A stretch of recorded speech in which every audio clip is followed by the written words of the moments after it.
Bismillahirrahmanirrahim. Assalamualaikum warahmatullahi wabarakatuh. Perkenalkan, saya Dita Maretarisi dari Program Studi Akuntansi Politeknik Negeri Padang. Saya mulai mengabdi sebagai dosen di Politeknik Negeri Padang sejak tahun 2017 dan alhamdulillah diterima sebagai dosen ASN di tahun 2019.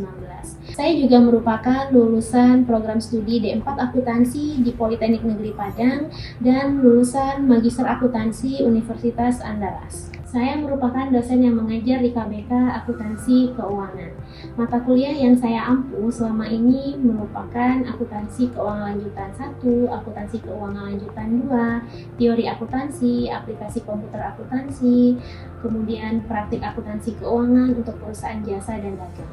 Salah satu mata kuliah yang konsisten saya ampu selama ini adalah Akuntansi Keuangan Lanjutan 1. Mata kuliah ini merupakan mata kuliah favorit dikarenakan mata kuliah pertama kali yang saya dapatkan pada saat menjadi dosen di Politeknik Negeri Padang. Metode pengajaran pada mata kuliah ini menggunakan metode DAI, yaitu Delivery, Interaction, dan Assessment. Pada mata kuliah ini, saya beserta tim dosen sudah membuat modul ajar untuk mata kuliah Akuntansi Keuangan 1 yang dapat dipergunakan sebagai bahan ajar yang dapat diakses oleh mahasiswa. Mata kuliah Akuntansi Keuangan 1 diberikan kepada mahasiswa program studi sarjana terapan pada semester 4 dengan bobot SKS 3 dan pencapaian pembelajaran, mahasiswa mampu mengetahui konsep akuntansi, mahasiswa mampu menghitung dan mencatat permasalahan akuntansi secara spesifik, dan mahasiswa mampu menyusun laporan keuangan secara spesifik dengan mandiri, jujur, dan bertanggung jawab. Pada mata kuliah ini terdapat 7 materi yang akan diberikan kepada mahasiswa seperti yang akan saya tampilkan berikut ini, yaitu pertama persekutuan, pembubaran persekutuan, likuidasi, pendapatan, sewa, penjualan angsuran, dan akuntansi konsinyasi. Bentuk pengajaran pada mata kuliah Akuntansi Keuangan Lanjutan 1 berupa tatap muka langsung yang diawali dengan penyampaian materi, tanya jawab, dan kuis melalui berbagai platform. Yang sering saya gunakan adalah platform Quizizz dan melakukan review setelah di akhir pertemuan. Mata kuliah Akuntansi Keuangan Lanjutan 1, saya menggunakan buku referensi dan modul ajar yang saya sudah buat beserta dengan tim. Selain itu, saya juga sudah membuat video ajar terkait dengan materi-materi yang ada di mata kuliah Akuntansi Keuangan Lanjutan 1 ini dan sudah saya submit di e-learning jurusan Akuntansi Politeknik Negeri Padang sehingga dapat diakses oleh seluruh mahasiswa yang saya ampu pada mata kuliah ini. Saya juga menggunakan e-learning jurusan Akuntansi Politeknik Negeri Padang untuk menghimpun materi-materi berupa e-book serta pemberian tugas dan latihan. Saya selalu memberikan ruang pada mahasiswa untuk berinteraksi dan berdiskusi selama proses belajar mengajar di mata kuliah ini. Untuk sistem penilaian di mata kuliah Akuntansi Keuangan Lanjutan 1 ini meliputi sikap, penugasan, dan kompetensi yang sudah saya buat dalam bentuk rubrik penilaian seperti ini.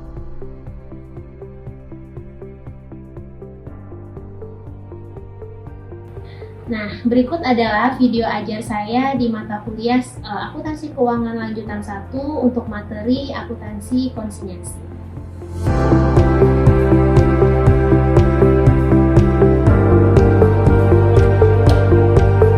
Assalamualaikum.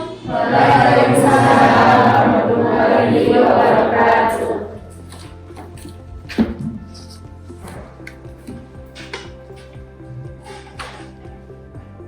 Oke, Assalamualaikum warahmatullahi wabarakatuh. Waalaikumsalam warahmatullahi wabarakatuh. Oke, selamat pagi semuanya. Ibu. Gimana kabarnya hari ini? Alhamdulillah. Pagi hari ini, alhamdulillah ya, kita masih bisa bertemu lagi dalam keadaan yang sehat walafiat. Nah, di mata kuliah saya di Akuntansi Keuangan Lanjutan. Nah, oke, kita absen dulu pagi ini. Cindy, oke, Indah, Latifah, belum, Rafael, Nadia, Raffi, Randy, Afifah, Gina, Siti, Nia, Nofrialdi, Atala. Ada 1, 2, 3, 4, Ada 4 orang yang izin ya, mudah-mudahan yang izin nanti bisa beritahu saya. Seperti biasa, sebelum kita memulai perkuliahan hari ini, kita berdoa dulu menurut PKN masing-masing, ya, berdoa mulai. Oke, berdoa selesai. Nah, materi hari ini sesuai dengan yang ada di EPS. Oke, sesuai dengan yang ada di EPS, materi kita hari ini adalah akuntansi konsinyasi. Nah, sebelumnya Anda pasti sudah membaca sekilas ya, apa itu akuntansi konsinyasi. Di materi sebelumnya, di akuntansi menengah, akuntansi keuangan menengah, mungkin Anda sudah belajar, sudah mengenal apa itu akuntansi konsinyasi. Nah, di mata kuliah ini kita akan mengenal lebih dalam lagi, mencoba membuat bagaimana akuntansinya, ya, bagaimana menjurnal, bagaimana melaporkan terkait dengan penjualan konsinyasi. Nah, sesuai dengan yang ada di EPS di pertemuan kita ini, di pertemuan ke-16 nanti Anda akan mempelajari materi konsinyasi ini mulai dari pengenalan basic terlebih dahulu. Nah, apa saja kita nanti akan mengenal bagaimana apa pengertian dari penjualan konsinyasi, apa saja keuntungan melakukan penjualan konsinyasi, kemudian nanti kita mengetahui apa saja hak dan kewajiban dari penjualan konsinyasi. Kemudian nanti kita akan melihat dan mencoba akuntansinya, ya, akuntansinya jika kita melakukan penjualan konsinyasi dan masalah-masalah lain yang akan muncul di dalam penjualan konsinyasi seperti adanya uang muka, adanya rektur, adanya barang yang tidak terjual sepenuhnya. Kemudian nanti adanya penambahan PPN dalam penjualan konsinyasi. Nah, itu yang akan kita bahas di pertemuan ke-16 ini dan di pertemuan ke-17. Sebelumnya saya sudah men-share video ajar dan slide PowerPoint di e-learning kita. Jadi Anda nanti bisa akses di mana saja, bisa di rumah atau di mana Anda bisa akses file yang saya upload di e-learning kita, ya.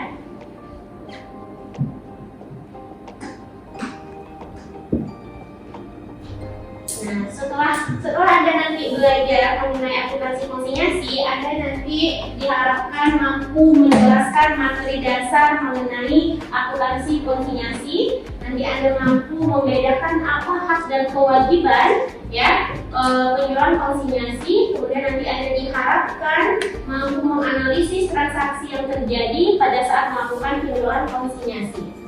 Nah, sebelumnya kita lihat dulu overview-nya.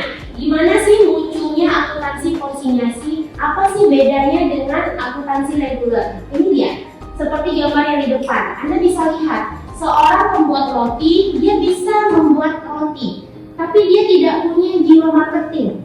Dia tidak punya pangsa pasar. Dalam praktek sehari-hari, ada nggak kita ketemu yang seperti itu? Ada. Anda bisa membuat roti, tapi Anda tidak bisa bersosialisasi mungkin, tidak bisa bernegosiasi mungkin. Nah, dia hanya membuat saja. Tetapi ada juga orang yang tidak bisa membuat roti, tapi dia bisa berkomunikasi, dia bisa melakukan negosiasi, dia bisa melakukan, dia bisa berdagang gitu ya, dan dia punya modal. Ada nggak yang seperti itu? Ada. Nah, perpaduan dua orang inilah yang bisa melakukan kerjasama, ya kan? Dia buat kesepakatan yang dinamakan dengan penjualan konsinyasi. Maksudnya bagaimana? Yang pembuat roti ini menitipkan rotinya kepada pihak yang melakukan penjualan. Nah, itu sekilas mengenai apa sih konsinyasi. Nah, jadi ada orang yang bikin rotinya, dia titipkan barangnya ke tempat yang orang yang bisa berjualan, kemudian yang berjualan ini nanti akan mendapatkan komisi. Berapa roti yang terjual, dia akan mendapatkan komisi. Nah, itu sekilas mengenai konsinyasi. Nah, kalau dari pengertiannya, pengertian dari penjualan konsinyasi ini adalah kita lihat pengiriman dan penitipan barang dagang dari pemilik barang kepada pihak lain yang bertindak sebagai agen penjualan dengan memberikan komisi kepada pihak yang menjual. Nah, itu dari pengertian konsinyasi. Nah, ini alurnya ya, pemilik roti dia mengirimkan dan menitipkan barang dagangnya kepada si penjual ya. Kemudian si pemilik roti nanti akan memberikan komisi kepada si penjual. Gitu.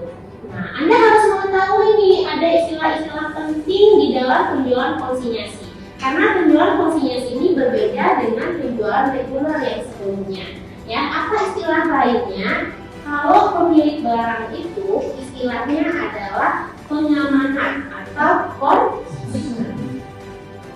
Pengamanan, dia yang memberikan amanat kepada si penjual. Nah, kemudian penjual barang itu istilahnya adalah komisioner atau konsinyasi. Nah, apa lagi istilah yang penting yang kita harus ketahui? Si pengamanan ini dia menyebut nama barangnya adalah barang konsinyasi, sedangkan si komisioner menyebutkan nama barangnya adalah barang komisi. Itu ada istilah penting mungkin yang harus Anda terbiasa Anda bedakan dengan penjualan reguler lainnya. Oke, kemudian kita harus mengetahui apa keuntungan yang kita dapatkan kalau kita melakukan sistem penjualan konsinyasi dari sisi pengamanan dulu. Nah, kalau di sisi pengamanan tadi ini siapa nih? Orang yang bikin roti atau orang yang jual roti? Yang bikin roti. Nah, apa keuntungan dia? Dia bisa memperluas pangsa pasar. Maksudnya apa? Dia bisa membuat roti, dia bisa ngirimkan ke berbagai tempat, nggak fokus ke satu tempat saja. Kemudian apa keuntungannya? Dia tidak perlu melakukan penjualan secara langsung kepada konsumen. Ya kan? Dia hanya bikin roti, yang jualan nanti bukan dia. Keuntungan baginya. Kemudian apa? Dia bisa fokus kepada kualitas produk. Dia nggak mikirkan bagaimana cara menjualnya, gimana dia akan jual, dia nggak mikir itu. Yang dia pikirkan apa? Dia hanya kualitas produk, bagaimana supaya roti ini enak, supaya roti ini bisa disukai orang.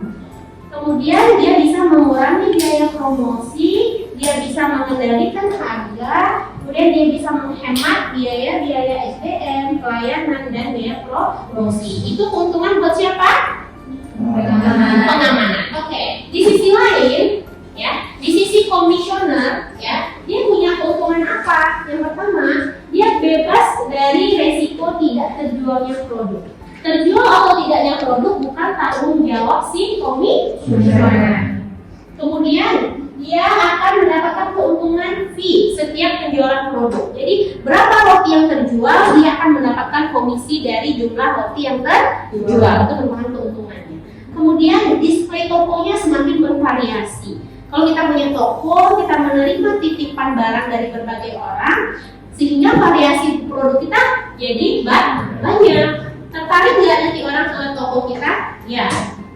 Oke, ya. Kemudian resiko kerusakan itu dihindari. Kenapa? Karena kalau ada barang rusak, barangnya cacat, kadaluarsa, itu adalah tanggung jawab si pemilik barang. Siapa tadi namanya pemilik barang?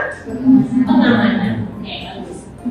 Nah, kemudian dia tidak membutuhkan modal yang besar untuk membuat produk tersebut. Karena yang bikin produk itu biayanya ditanggung oleh si pengamanan. Sampai di sini ada pertanyaan dulu? Lanjut dulu ya. Jadi kalau ada pertanyaan silakan tunjuk seperti biasa. Oke.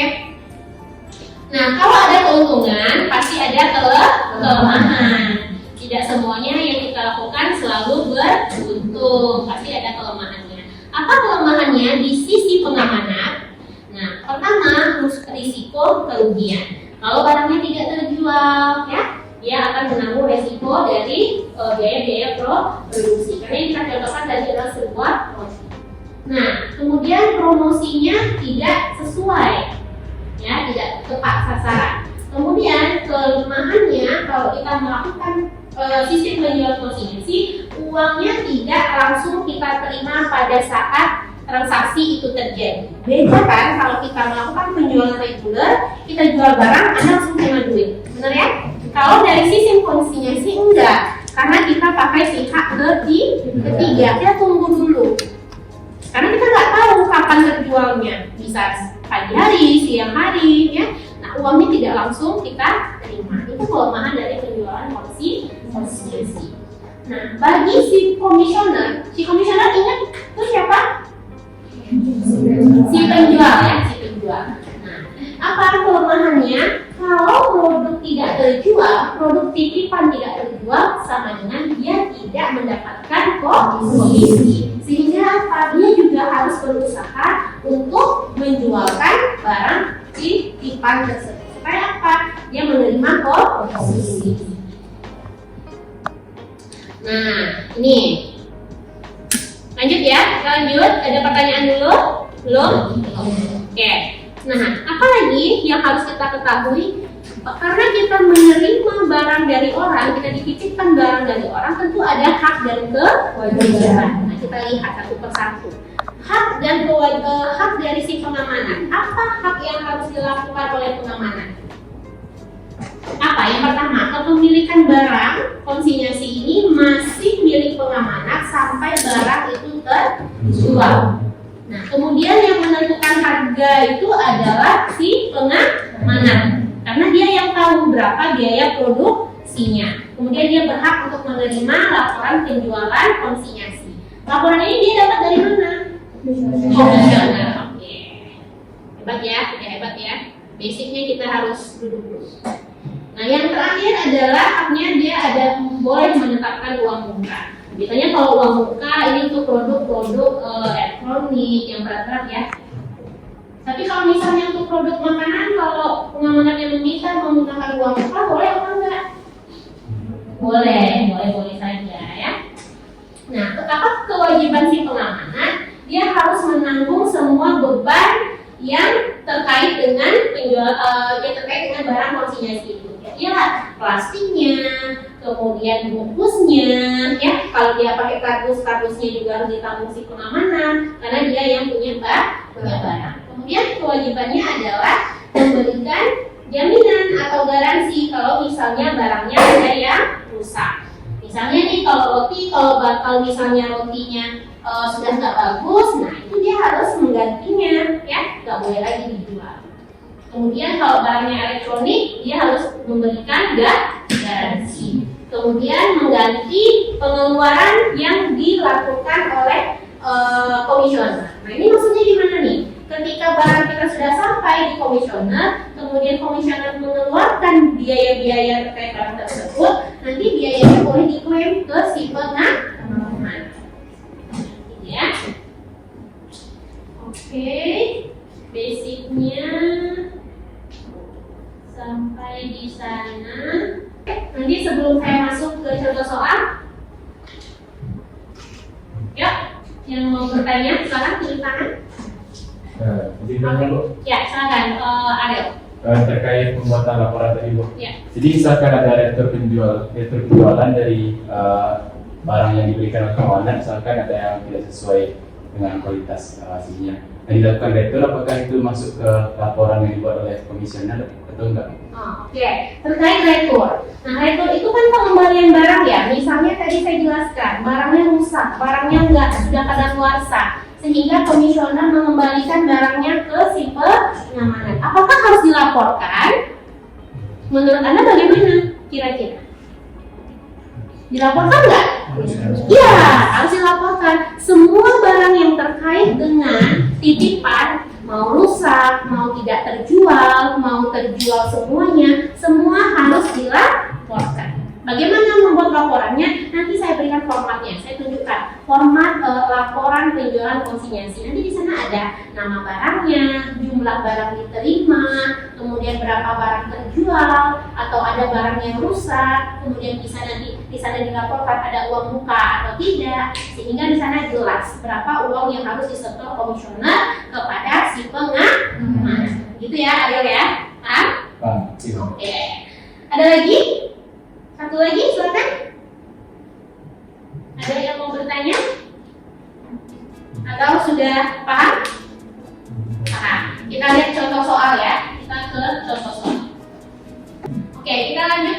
contoh soal bagaimana caranya akuntansinya, menjurnalnya kalau kita menggunakan sistem penjualan konsinyasi. Kita punya soal yang pertama, si pengamanat mengirim barang konsinyasi sebanyak 15 unit ke gudang komisioner. Di contoh ini adalah barangnya kamera. Oke, contohnya kamera. Berapa barang yang dia kirim? 15 unit. Nah, yang mencatat itu bagian pengamanat dan bagian komisioner. Mereka sama-sama melakukan pencatatan. Apa yang dia lakukan? Apa yang dicatat oleh pengamanat ketika transaksi ini terjadi? Debitnya adalah konsinyasi keluar pada persediaan barang dagang. Nah, beda halnya kalau kita menjurnal dengan penjualan reguler. Kalau penjualan reguler, kalau kita melakukan pengiriman barang, pakai akun konsinyasi enggak? Nah, itu beda. Di konsinyasi kita pakai akun khusus yang diberi nama akunnya konsinyasi keluar, bagi si pengamanat, konsinyasi masuk, nanti bagi si komisioner. Nah, ketika pengiriman barang dagang, komisioner ini melakukan pencatatan enggak? Tidak. Bagus ya. Kenapa? Kenapa dia nggak catat? Karena dia bukan si pemilik barang. Dia catat di memonya aja. Catatan kecil. Berapa yang dia terima? Tidak ada penjual. Nah, sampai di sana Pak? Oke, kita lihat contoh yang kedua. Nah, contoh yang kedua terkait dengan ongkos kirim. Biasanya kalau kita kirim barang itu sekarang pasti ada ongkir ya, ada ongkos kirim. Nah, apa nih contohnya? Tuan Rica ini membayar ongkos kurir ya kepada ekspedisi sebesar 50.000 secara tunai. Oke, jurnalnya ada yang tahu? Ya, coba Raffi. Untuk debitnya konsinyasi keluar sebesar 50.000 dan kreditnya kas sebesar 50.000. Oke, bagus ya. Benar? Jawabannya benar. Karena segala sesuatu pengeluaran yang berkaitan dengan konsinyasi kita pakai akun konsinyasi keluar. Sehingga kalau ada pengiriman barang ongkos kirim berarti kita debitkan konsinyasi keluar pada kas. Kenapa kas? Karena kita bayar secara tunai. Oke, bagus semua. Nah, ini contoh yang ketiga. Tuan Rica ini dia pakai uang muka. Jadi kameranya harus pakai uang muka. Berapa persen? 10%. Nah, dia terima uang muka dari komisioner. Ada yang mau mencoba ini? Menjawab? Kalau pakai uang muka, ya silakan Febrina. Uang muka pengamanan pada kas sebesar 6 juta. Uang muka pengamanan pada kas. Nah, ini yang mencatat siapa? Komisioner. Bagus ya. Benar jawabannya. Jadi komisioner membuat atau menjurnal debitnya adalah uang muka pengamanan pada kas. Karena dia mengeluarkan kas sebesar 10%. Itu ya, sehingga uangnya adalah 6 juta. Sampai di sini ada yang ingin ditanyakan lagi terkait penjurnalan? Tidak. Oke. Karena materi hari ini basic dari konsinyasi dan contoh soalnya, sehingga kita cobakan kuis. Nah, saya sudah siapkan kuisnya melalui Quizizz. Saya kirimkan linknya. Silakan diakses. Sudah masuk? Nah, silakan diakses dan dijawab. Ada 5 pertanyaan. Ya, silakan dikerjakan. Materinya terkait dengan yang kita pelajari hari ini. Ada 5 soal, silakan dipilih jawaban yang benar.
pemenangnya adalah yang pertama Fadila. Mana Fadila?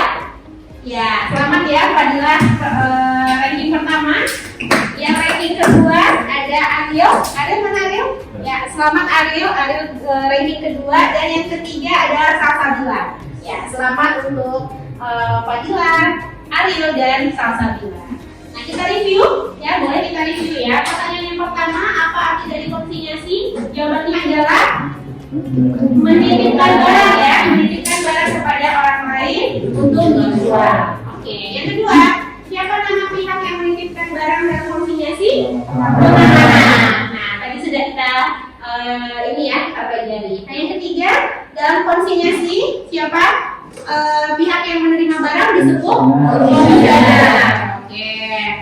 Kemudian komisioner dia akan mendapatkan apa? Kalau sudah terjual komisi. Nah, yang terakhir, barang konsinyasi yang belum terjual dia akan dikembalikan atau dikembalikan. Secara overall nilainya bagus-bagus semua. Ada 2 orang yang salah satu. Selebihnya benar semua. Tapi yang ranking tadi itu adalah kecepatan. Kecepatan dalam menjawab pertanyaan. Oke. Sebelum saya berikan latihan di rumah, ada yang ingin diskusikan dahulu? Cukup kira-kira untuk hari ini? Cukup. Nah, tugasnya untuk minggu depan di pertemuan 17 nanti saya sudah kirimkan latihannya di e-learning. Silakan Anda akses di topik akuntansi konsinyasi. Jadi silakan di-download dulu filenya di rumah, lalu dikerjakan soal kasus yang sudah saya berikan. Dikumpulkan paling terlambat hari Senin jam 11 siang. Oke? Semangat semua? Kita ketemu lagi di minggu depan untuk membahas materi lanjutan dari konsinyasi terkait dengan masalah-masalah khusus seperti adanya retur atau barang yang belum terjual sepenuhnya. Nah, itu lebih menarik lagi. Gimana nih untuk akuntansi kalau barangnya belum terjual sepenuhnya? Bagaimana pengakuannya? Oke? Nah, mudah-mudahan bermanfaat ilmu yang saya berikan hari ini. Ya, mohon maaf kalau ada kesalahan. Kita tutup kelasnya dengan mengucapkan alhamdulillahirabbil alamin. Hati-hati pulang ke tempat masing-masing. Saya tutup. Assalamualaikum warahmatullahi wabarakatuh. Waalaikumsalam warahmatullahi wabarakatuh. Demikianlah video pengajaran Tridharma Perguruan Tinggi di bidang pendidikan saya. Semoga saya dapat melakukan yang terbaik untuk mahasiswa jurusan akuntansi Politeknik Negeri Padang sehingga mahasiswa menjadi lulusan yang siap pakai di dunia kerja nantinya. Wabillahi taufiq wal hidayah. Assalamualaikum warahmatullahi wabarakatuh.